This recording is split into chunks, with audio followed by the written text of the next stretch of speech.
Boa noite e bem-vindos ao Pensamento Crítico desta semana, de novo em versão remota. No programa de hoje, a pandemia de Covid-19 será de novo o tema central. Na primeira parte vamos debater o setor da educação e do empreendedorismo com Pedro Costa, presidente da Coimbra Business School, e Isabel Neves, presidente da Business Angels de Lisboa. Na segunda parte iremos abordar a pandemia de prismas mais humanos, nomeadamente as questões médicas, logísticas e psicológicas. Para isso teremos Nelson Olim, cirurgião especialista em emergências complexas, e Bruno Neto, gestor humanista. Isabel, boa tarde. Pedro, boa tarde. Começo por ti, Isabel. Como é que está o setor do empreendedorismo nesta fase bastante complicada? Boa tarde, Marco. Boa tarde, Pedro. É um prazer estar aqui convosco mesmo à distância. Relativamente à questão que me colocas, o setor do empreendedorismo está tudo em polvorosa neste momento, está tudo com muita incerteza, com muita dificuldade em perceber o que é que vai acontecer e o que é que vai acontecer e como é que vai acontecer. Do ponto de vista das startups, há uma indefinição muito grande. Sei que, e tenho estado a acompanhar todos os trabalhos que estão a ser feitos no sentido de se promover medidas e de se apresentar um pacote de medidas ao Ministério competente e ao Governo, de forma a que não se deite abaixo tudo aquilo que tem vindo a ser construído da promoção ao empreendedorismo em Portugal. Tem que haver, de facto, aqui um conjunto de medidas que possa, de alguma forma, facilitar e defender tudo aquilo que tem sido feito. Tenho acompanhado aquilo que tem sido feito nos outros países europeus, designadamente em Espanha e em França, onde já foram, de facto, determinantes as medidas tomadas para suporte às startups. Penso que em Portugal não vai deixar de acontecer o mesmo. Relativamente às micro, pequenas e médias empresas, também temos estado a mexer bastante com as associações empresariais, com as grandes confederações empresariais, no sentido de se tomarem medidas de apoio às empresas, não só aquelas que já são conhecidas e que visam promover o emprego e conseguir viabilizar as empresas, mas também algumas medidas que estão em falta de apoio aos empresários em si. Isabel, mas a questão aqui é assim, é o tempo, porque por enquanto isto é uma questão de liquidez, mas rapidamente isto pode descambar para uma questão de solvabilidade, porque nós não podemos estar aqui um mês, muitas empresas não aguentam sequer um mês sem receitas, e os trabalhadores obviamente terão que ir para layoff, mas há muitas que inclusive podem nem fazer o restart da sua atividade, não é? A urgência das medidas e a menor burocracia possível são temas essenciais, não? É verdade, Marco. Nós temos estado a sensibilizar e a pedir ao nosso governo e aos ministérios competentes para que desburocratizem o mais possível. Isso para mim é fator crucial, quer não só no acesso às medidas que estão a ser postas em prática, mas também relativamente aos bancos. E isso para mim é pungente verificar que os bancos que têm neste momento acesso ao crédito a taxas de juros alicientíssimas, negativas, estão a querer de facto cobrar taxas de juros que são demasiado altas para a situação que vivemos e para as necessidades que temos. Essa para mim é uma situação pungente e que tem que ser devidamente esclarecida muito rapidamente. O mês de abril vai ser um mês dramático. Sim, inclusive, deixa-me só dar aqui um dado também, existem alguns trabalhadores, nomeadamente os recibos verdes, que em princípio em abril não vão receber qualquer tipo de apoio por causa das questões burocráticas que a Segurança Social só paga depois em maio, não é? E o problema é que fica aqui um mês em que as pessoas não recebem. Isto não é fácil de gerir. Há um conjunto de pessoas que ainda está completamente desprotegida. Os trabalhadores independentes, a maior parte deles dos recibos verdes, os empresários, micro, pequenos empresários que, como tu sabes, a maior parte deles trabalham nas empresas, na produção, ao lado dos seus trabalhadores e que vivem dos seus rendimentos de trabalho e que não têm qualquer medida até hoje que os proteja. Portanto, há um setor largo da nossa população e da nossa gente que está neste momento completamente desprotegida e é urgente que essas medidas sejam tomadas e que sejam completamente desburocratizadas. Pedro, qual é que é a percepção que tu tens tido no presidente de uma business school em relação ao tecido empresarial, nomeadamente em Coimbra.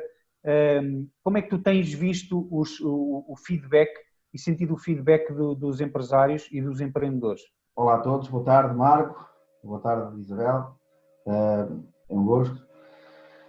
Muito bem, nós temos aqui duas linhas. Nos casos, as empresas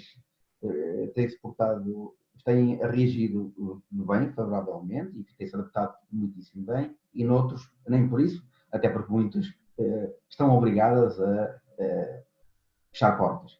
É evidente que isto é uma conjuntura de elevadíssima incerteza, não só pelo que se desconhece do próprio vírus e da doença, como pela elevadíssima quantidade de nova legislação que, adaptada seguramente a esta nova ameaça global, suscita imensas dúvidas na sua aplicação e, em particular, na obtenção dos benefícios que são concedidos pelo Estado.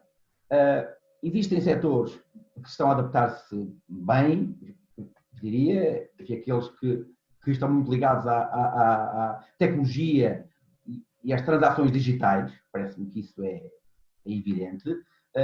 Os da fileira alimentar, desde a agricultura, passando pela indústria alimentar, distribuição e acabando no retalho, adaptaram-se também bastante rapidamente. O setor da logística, desde empresas de maior dimensão às empresas que fazem entregas à porta de produtos alimentares, por exemplo, da restauração, etc. O setor financeiro, enfim, que, como a Isabel referiu muito bem, está a injetar dinheiro nas empresas e na economia com a garantia de 80%, 90% dos Estados e que, de haver com essa garantia, os riscos de empréstimo consideravelmente reduzidos. As empresas de comunicação que, obviamente, nunca tiveram tanto tráfego como agora, etc. Portanto, isto são exemplos de empresas que... Eu pego nesse teu ponto, já lá vamos à questão muito importante da educação, mas eu pego nesse teu ponto das comunicações, porque um dos efeitos desta crise e desta nova realidade é a utilização muito mais assídua das comunicações. Mas isso também engloba riscos novos, ou mais riscos, por parte dos utilizadores, nomeadamente a cibersegurança. Tem-se visto, inclusive, as notícias de mais ataques, de maior incidência de ataques, até porque as pessoas estão a utilizar mais e os hackers, basicamente, também sabem disso e aproveitam-se. Claro. Ideias é que tu tens sobre isso e que conselhos é que tu podes dar assim de uma forma muito rápida? Vamos lá ver. Já sabia que esta década, 2030, iria ser a década da transição digital. Aliás, aqui em Portugal, o Ministério da Economia adotou até esse nome, portanto era óbvio que ia ser uma década com forte pendor digital. O que não se sabia era que este vírus maléfico iria ser o principal catalisador, acelerador dessa digitalização da sociedade do século XXI. E, portanto, esse vírus é o campeão, desde logo, no primeiro ano da década, e é o campeão logo à primeira jornada, não é? Porque obrigou as empresas e as organizações a adaptarem-se de forma rápida, abrupta, a um novo modelo, muitas vezes, que não pensavam adotar já, ou um novo modelo de negócio com riscos inerentes a isso tudo. É claro que se a segurança informática já era um ponto forte da década e isso era seguro, diria eu, a par do ambiente há uns meses atrás, e eu diria que, observando que a poluição baixou drasticamente com as contingências todas que nós conhecemos, eu diria que a segurança informática é claramente a grande questão nos dias que se colocam e irá ser, de facto, dramático. Deixa-me agora passar a bola à Isabel, até porque não temos muito tempo. Que medidas concretas é que tu, por exemplo, vês que seriam essenciais para tomar neste momento, sendo que a palavra de ordem é urgência, certamente, mas que dados concretos que tu podes retirar da situação e que medidas concretas é que achas que são necessárias nesta fase para minimizar os impactos e não passar de uma crise de liquidez para uma crise de solvência? Olha, é muito complicado porque nós precisamos de injeção de capital nas empresas. O nosso tecido empresarial é constituído, como tu sabes, ou como todos nós sabemos, mais de 90% por micro e pequenas empresas. Empresas essas que não têm capacidade de tesouraria para aguentar um mês ou dois. Portanto, a solvabilidade das empresas está completamente em causa. Logo, é urgentíssima que haja uma injeção de capital e eu temo que não é com o endividamento, com os empréstimos bancários tradicionais ou normais, ou mesmo que sejam menos burocráticos, como nós estamos a pedir, não é isso que vai resolver.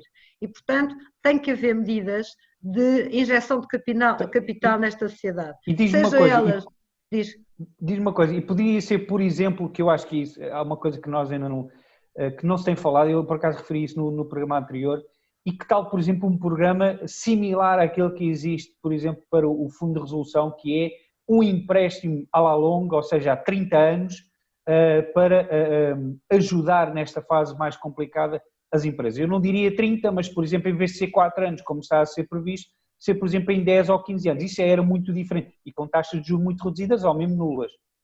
Eu penso que sim, também vamos ver isto, se estas medidas de contenção, se esta questão da contenção e do plano de contingência e do plano de emergência continuar por mais 1 ou 2 meses, eu não vejo outra solução que não essa. Quer dizer, nós podemos talvez resolver um bocadinho o problema se estivermos parados 1 mês ou 2, outra coisa será se nós estivermos parados 3 ou 4 meses. Aí não há hipótese. E portanto, aí a solvabilidade da maioria das nossas empresas acabou, não existe, elas vão morrer.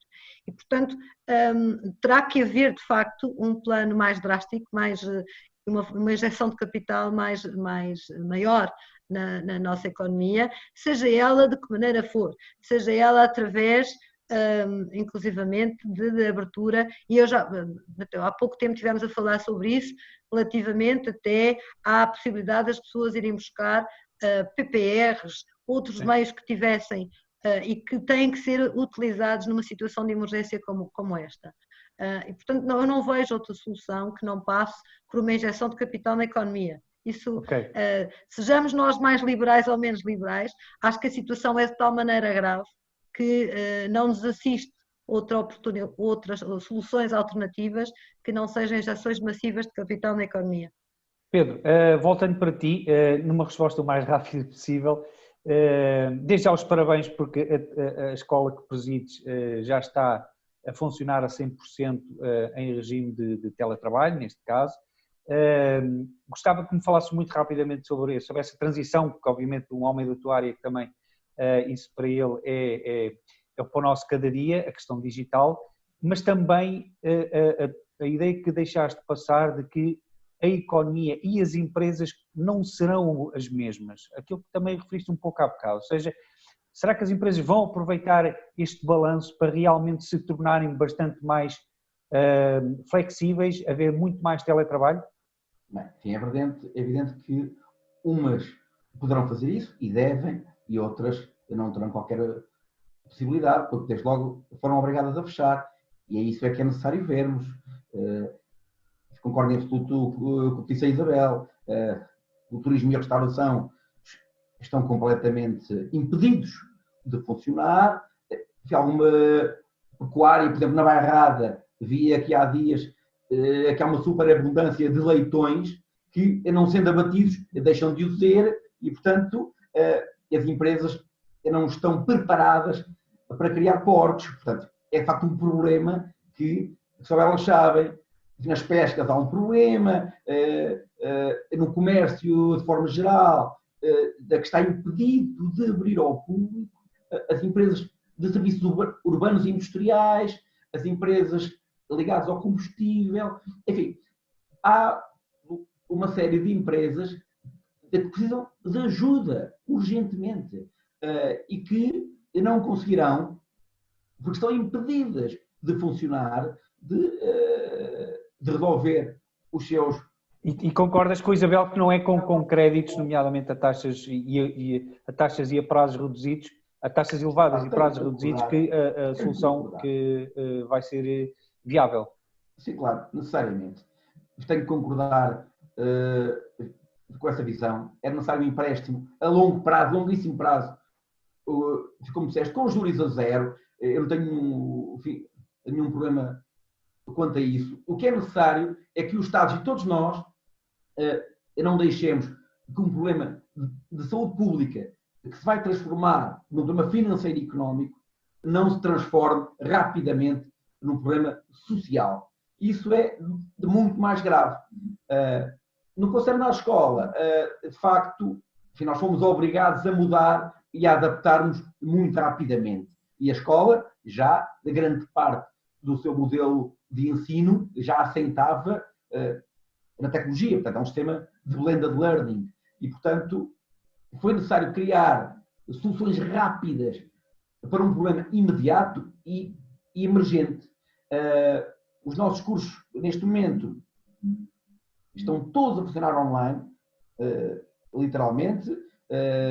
Os cursos com frentes de grau e as pós-graduações e MBAs, etc., envolvem mais de 500 turmas, mais de 3.500 alunos, quase 300 docentes. Portanto, é de facto... É um bom exemplo de como é possível fazer as coisas bem e depressa, neste caso. Nós não temos mais tempo hoje. Obrigado a ambos pela vossa participação. Certamente que iremos falar mais sobre este tema. E nós voltamos daqui a pouco para a segunda parte. Até já.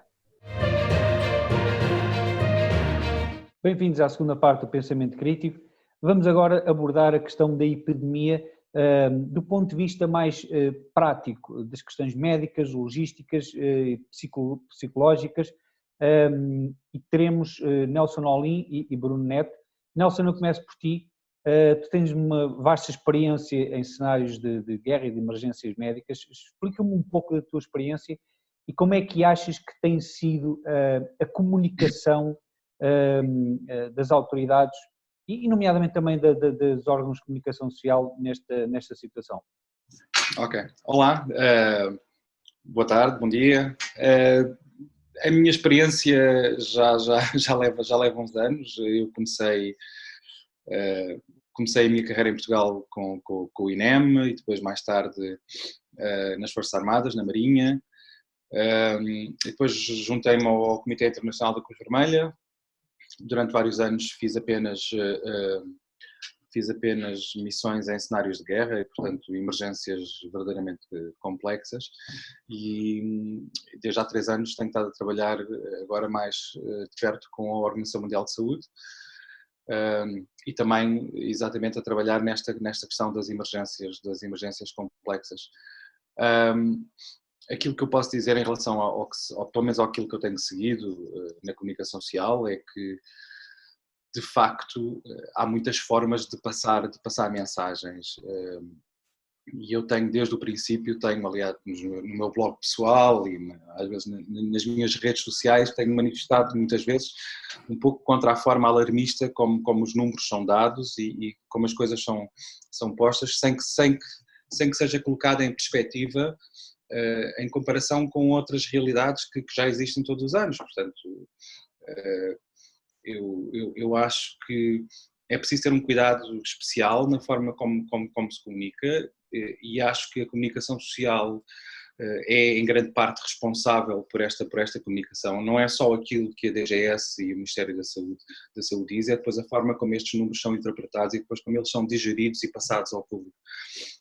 Eu acho que, de facto, um dos grandes problemas aqui é que, por exemplo, as pessoas não sabem que em Portugal morrem 300 pessoas por dia, regra geral, todos os dias. Isto dá mais ou menos 100 mil mortes por ano, que é a mortalidade do nosso país, mas que destas 100 mil por ano, 40 por dia são relativas a doenças respiratórias e muitas delas são relacionadas com a gripe, por exemplo. Nós sabemos que, por exemplo, o ano passado em Portugal morreram 3 mil pessoas de gripe. Imaginemos que no fim desta pandemia nós temos um número de mortos que fica, vamos lá dizer, otimisticamente abaixo dos 1000. Isto quer dizer que morreram 1/3 das pessoas que morrem todos os anos por gripe. Portanto, nós temos que conseguir pôr as coisas em perspectiva e acho que é importante para a população em geral ter a noção de que há outras realidades. Isto, de facto, tem sido empolado e eu não estou aqui, de alguma forma nenhuma, a desvalorizar a situação, mas eu acho que é importante pô-la em perspectiva. Eu acho que o que referes é uma questão de maturidade, não? Da própria comunicação e ser transparente, mas transmitir confiança, correto? Que é isso basicamente que todos os estudos dizem que tem que se fazer numa questão de quarentena, por exemplo. Sim, exatamente. Por exemplo, há várias formas. Um dos exemplos que eu tenho usado recentemente é a forma como se mostram as curvas epidémicas, por exemplo, mostrando o acumular do número de casos.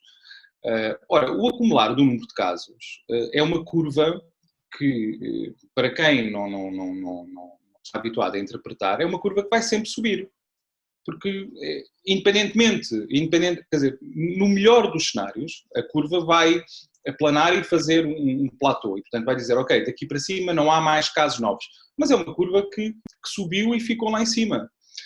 Se, ao invés disso, eu puser o foco, por exemplo, no número de novos casos todos os dias, e já é uma curva diferente. É uma curva que vai subir e, a certa altura, o número de novos casos vai começar a diminuir. Portanto, é uma questão de percepção e a comunicação, de facto, tem muito a ver com a percepção que as pessoas têm e tem a ver com o facto de mandar uma mensagem positiva. Portanto, eu acho que é possível dar mensagens positivas, como tu disseste, com confiança, sem que se esteja a gerar alarmismo. E, portanto, esta é, de facto, a minha... É uma mensagem importante.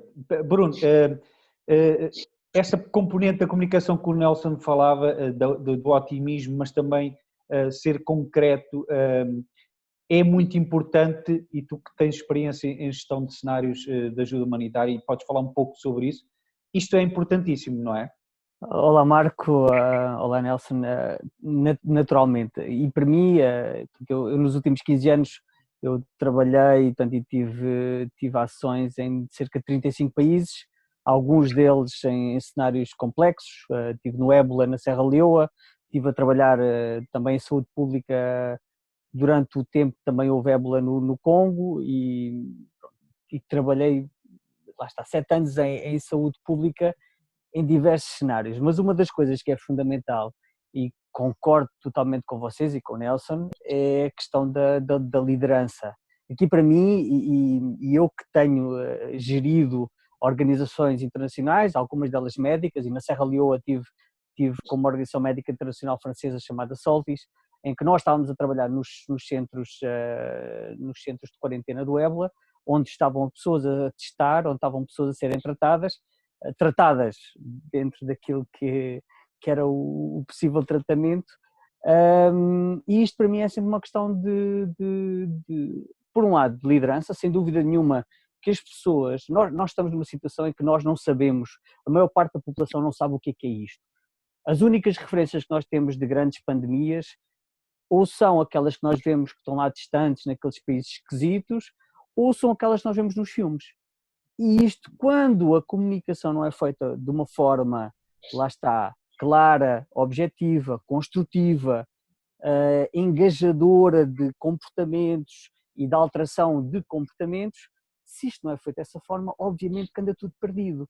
E eu vejo aqui um bocadinho as lideranças um bocadinho perdidas, sem saber bem o que dizer, quando dizer e como dizer, e isto faz com que as pessoas comecem a questionar, lá está, quão grave ou quão leve poderá ser a situação, se de facto temos todos de ficar em casa. Ainda ontem ouvia um programa em que as pessoas ligavam para a televisão e havia uma senhora com 80 anos que não ia ao quintal. Não ia ao quintal. porque ouviu na televisão a DGS a dizer não saiam de casa. Portanto, a questão aqui é que nós temos de ter pessoas, por exemplo, eu trabalhei no Ministério da Saúde de Angola. Uma das coisas fundamentais, e o Nelson sabe disso, em todas aquelas são as ações de um ministério, de uma ação humanitária concertada entre diversas agências, diversos agentes e diversos governos, há sempre uma coisa chamada IEC, que é Informação, Educação e Comunicação. E isto é sempre um programa que está sempre aliado a todos os programas de saúde pública, que é o quê? Que é desconstruir aquilo que é o problema, aquilo que é a situação, seja malária, seja o ébola, seja uma vacinação, e traduzi-la para formas de comunicação que possam ajudar as pessoas normais, que não são médicas, que não têm que saber, e aliás, até há muitas pessoas dentro da própria área médica que também nunca viveram uma situação destas, mas desconstruir comportamentos, como se deve fazer, como não se deve fazer, e o facto... Deixa-me falar, inclusive houve uma coisa que referiste no outro dia, que numa das tuas experiências, por exemplo, com o ébola, tu basicamente as pessoas faziam quase a sua vida normal, mas tinham uma elevadíssima consciência dos riscos que corriam e daquilo que tinham a fazer, ou seja, estavam altamente instruídas nas precauções que tinham que ter. É porque isto é muito importante, porque claro, isto de um dia para o outro, tu parares a economia, parares a sociedade, parares as relações humanas, isto não é assim tão fácil, isto pode parecer bonito na primeira semana, mas isto irá ter consequências bastante complicadas ao nível psicológico e não só. Claro. Esta parte de iliteracia é fundamental. Como não? E isto há várias fases em que nós falamos como há várias fases da própria epidemiologia da situação, há também várias fases de comportamentos. Há fases em que deve haver uma maior contenção, mas depois gradualmente as coisas têm de ser feitas de forma a que as pessoas de facto não morram pela doença, mas também não vão ficar, aliás, não morram pela doença, mas também não morram pela cura. Portanto, a questão das pessoas perceberem que o principal fator de risco e de contágio é a própria pessoa, é o próprio grupo em que está inserida, é a própria família, é a própria comunidade, e dentro de toda esta lá está, sociedade, tem de ser do indivíduo até à comunidade, porque se não houver mas lá está, Marco, mas isto vem daquilo que é passado para as pessoas, porque nós temos que perceber que, e nós falámos disso há uns dias atrás, se eu for no meu carro passear, dar uma voltinha, passear, qual é que é o risco de eu estar a infectar outra pessoa? Eu, quando estava na Serra Leoa, para além de, para já todas as organizações, todas as entidades governamentais, não governamentais, setor privado, setor público, setor não governamental, tinham um sistema que, à entrada, está sempre um baldezinho com aguinha corrente para lavar as mãozinhas, depois seca as mãozinhas num papel, a seguir põe um bocadinho de gel e tem um termómetro onde é tirada a temperatura. Depois disso, depois de toda essa parte de desinfecção das mãos e tudo isso, há que cumprir as regras, que é, ok, não estou a falar diretamente, não estou junto da pessoa, tenho uma certa distância para não haver um possível contágio, tudo aquilo que eu toco, aliás, vou tocar no mínimo das coisas possíveis, depois de tocar tudo, à saída da reunião que eu tenho, à saída das coisas, ponho novamente, lavo as mãozinhas, ponho o gel e vou continuar a minha vida. Portanto, se as pessoas tiverem noção que o que é o contágio, tiverem noção quais é que são os comportamentos de risco, tiverem noção com o que é que o impacto das suas ações terá na comunidade, muito mais facilmente, e isto tem que ser coordenado pela DGS e pelo Ministério o Ministério da Saúde, que tem de dar formação aos média, porque os média também andam perdidos. Eles vão dizer, no dia de ontem houve 1000 novos infectados. Como é que eles sabem que são infectados? Não são infectados, são novos casos identificados e casos positivos, ou seja, não são infectados, nós não sabemos quantas pessoas é que foram infectadas ou não foram. Isso não tem nada a ver. Portanto, até a própria comunicação tem de fazer parte deste programa de informação, educação e comunicação para os média, para as pessoas normais, para o staff médico, para as próprias pessoas que estão a falar da DGS todos os dias e que às vezes falam de coisas, como o Nelson disse, que as pessoas nem ficam esclarecidas, nem percebem bem o que é que têm de fazer amanhã. Eu vou pegar nessa parte, Nelson.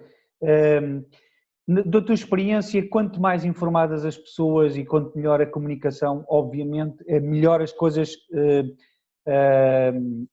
se passam, ou seja, melhor é a resolução não só do problema, mas também menos conflitos sociais e side effects, ou seja, consequências secundárias existem.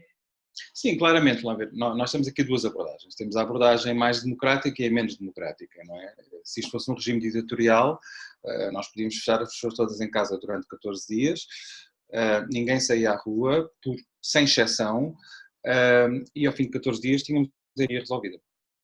Isto era tão simples como isto, quer dizer, temos a opção mais democrática, e felizmente vivemos nesse contexto, e numa opção mais democrática, isto passa por explicar às pessoas, de facto, porquê que estão em casa e em que é que os seus maiores ou menores contactos vão influenciar, no fundo, a evolução da epidemia. Eu sou um grande apologista de que é preciso informar, mas eu volto outra vez à mesma questão. Eu acho que não é dizendo o número de casos à unidade todos os dias que dá a informação. Isto é uma informação... Nelson, concretamente, achas, por exemplo, nós temos visto aqui, independentemente das suas eventuais competências profissionais, temos visto bastantes gafes e bastantes fé-divers da Diretora-Geral de Saúde e também da Ministra da Saúde, mas especialmente da Diretora-Geral de Saúde, que só criam ruído à volta do tema. Isto não seria melhor se a pessoa em si tivesse a experiência de comunicação ou fosse instruída para isso? Porque já não estamos a falar de uma semana inicial, estamos a falar já de um mês, pelo menos, ou mais, de gafes. Isso não seria eficiente? Eu não creio, Marco, verdadeiramente eu não acredito que esta seja a altura para estar a criticar neste momento os nossos decisores políticos. Eu acho que chegamos a uma fase onde de facto é importante seguir as recomendações, seja elas quais foram, e depois, quando isto passar, acho que é importante de facto tirar lições e relações e perceber o que é que funcionou, o que é que não funcionou e o que é que há de margem de manobra para melhorar, e eu acho que há muita margem. Isto é a maior experiência social global alguma vez feita. Nunca no mundo tanta gente esteve ao mesmo tempo de quarentena ou em isolamento, vamos assim dizer, nem nunca o mundo esteve tão parado. Quer dizer, isto... Sim, deixa-me só dar um dado, por exemplo, nos Estados Unidos ontem, o movimento de passageiros aéreos caiu 94% em relação ao ano passado no mesmo dia. Sim, isto é um caso único no mundo, e eu acho que não só é a primeira vez que isto acontece, como é a primeira vez que provavelmente muitas destas decisões foram, eu diria, um pouco forçadas, por um lado pela comunicação social, por outro pelas redes sociais, e a certa altura os governos ficaram sem grandes opções. Eu acho que eles foram de facto encostados à parede, e aqueles que de alguma forma quiseram seguir uma linha alternativa foram imediatamente acusados de estar a ir contra a corrente, como o caso da Suécia, o caso da Holanda, o caso da Inglaterra, no princípio, imediatamente dizer, não, vocês estão a ir contra a corrente, vocês vão ser responsáveis por tudo aquilo que acontecer. E obviamente, quer dizer, nenhum político quer apostar a sua sobrevivência política, e portanto vamos fazer aquilo que os outros fizeram porque corra bem ou corra mal, fizemos aquilo que os outros fizeram. E, portanto, eu acho que houve aqui muita pressão e o facto de estarmos todos os dias a lançar números, a dizer, em Itália morreram mais 1000 pessoas hoje, em Espanha morreram mais não sei quantas pessoas. Isto cria pressão, isto cria pressão. É uma questão importante e que obviamente deveria ser mais bem gerida. Nelson, dá-me só uma nota final daquilo que achas, ou de conselhos às pessoas, nomeadamente daquilo que possam fazer para se distrair e às autoridades eventualmente para melhorar a situação, porque embora não se possa fazer grandes alterações, mas melhorias nós temos que fazer, porque é sempre possível melhorar mesmo em cenários de crise. O que é que tu achas que se pode fazer de uma forma muito rápida? Eu acho que, eu só gostava de ressalvar aqui que os efeitos da prisão domiciliária, e de alguma forma nós estamos quase em prisão domiciliária, num regime relativamente, apesar de tudo, ainda ligeiro, que nos permite ir às compras, mas não deixa de ser um processo de prisão domiciliária. Isto vai trazer uma série de consequências, do ponto de vista de depressão, ansiedade. Há muita gente que já perdeu o emprego, está em casa neste momento desempregado, sem saber ao certo o que é que vai acontecer no futuro. Eu para esses, uma mensagem de esperança, dizer isto vai passar e portanto, a economia vai retomar outra vez, é uma questão de tempo, quer dizer, eu ainda hoje estava a ver que 90% dos trabalhadores da TAP em layoff, isto é temporário, quer dizer, nós sabemos que isto não vai durar para sempre e portanto é preciso ter esperança, as coisas vão retomar, vai levar algum tempo. Eu não acredito que este estado de confinamento vá durar muito mais. Aliás, a economia mundial não está preparada para isto e, portanto, vamos ter que começar a aligeirar estas medidas e fazer aquilo que a OMS sempre recomendou, que é testar. A OMS sempre recomendou o confinamento. Eles nunca... Aliás, se formos ler as guidelines da OMS, eles dizem claramente que a ideia do lockdown não é uma solução. Não é uma solução. Sempre disseram isto e aquilo que se diz é testar, identificar... Fica essa ideia, Nelson, do testar. Já, aliás, dava para outro programa que eu acho que era fundamental, que acho que é um erro que nós estamos foi um erro que foi cometido.